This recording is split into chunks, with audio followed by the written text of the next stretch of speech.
যখন মাইয়েতকে কবরে শোয়ানো হয় তখন সে তাকে দাফন করে যাওয়া ব্যক্তিদের হাঁটার খসখস আওয়াজ শুনতে পায়। এরপরে তাকে যখন শুইয়ে দেওয়া হয়, সে যদি মুমিন ব্যক্তি হয় তাহলে তার মাথার দিকে তার সলাত এসে দাঁড়িয়ে যায়। দুনিয়াতে আপনি যে নামাজগুলো পড়েছেন, আমি যে নামাজগুলো পড়ছি, এগুলো মাথার দিকে দাঁড়িয়ে যায়। ডান দিকে চলে আসে তার সওম মানে কি? রোজা। বাম দিকে চলে আসে যাকাত। তারপরে পায়ের দিকে চলে আসবে তার আত্মীয়তার সম্পর্ক রক্ষার ইবাদত, তার এই যে অন্যান্য দান সদকা, তার নফল আমল, তার তাসবিহ তাহলিল, তার কোরআন তেলাওয়াত ইত্যাদি পায়ের দিকে চলে আসবে।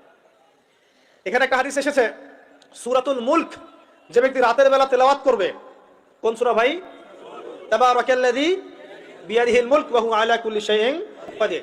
এই সূরা যে ব্যক্তি রাতের বেলা করে তেলাওয়াত করবে, ইনশাআল্লাহ সূরা মুলক কবরে তার সাথে থাকবে এবং কবর আযাব থেকে সূরা মুলক তাকে বাঁচাবে ইনশাআল্লাহ। আমি বুঝাচ্ছি যে কি অবস্থাটা হবে। এবার দুজন ফেরেশতা মাথার দিক থেকে আসবেন, আসতে চাইবেন, সালাত বলবে এখান দিয়ে আসা যাবে না, এদিক দিয়ে আসা যাবে না। ডান দিক দিয়ে আসতে চাইবেন, এদিক দিয়ে আসা যাবে না। বাম দিক দিয়ে আসতে চাইবেন, যাকাত বলবে এদিক দিয়ে আসা যাবে না। পায়ের দিক দিয়ে আসতে চাইবেন, আমলগুলো বলবে এদিক দিয়ে আসা যাবে না। তারপরেও তারা আসবেন, চোখগুলো হবে নীল এবং কালো বর্ণ, নীলাভ চোখের কালো। মুনকার নাকি? উঠে বসিয়ে দেওয়া হবে। এবার তিনটা প্রশ্ন। প্রথমে প্রশ্ন হচ্ছে কি?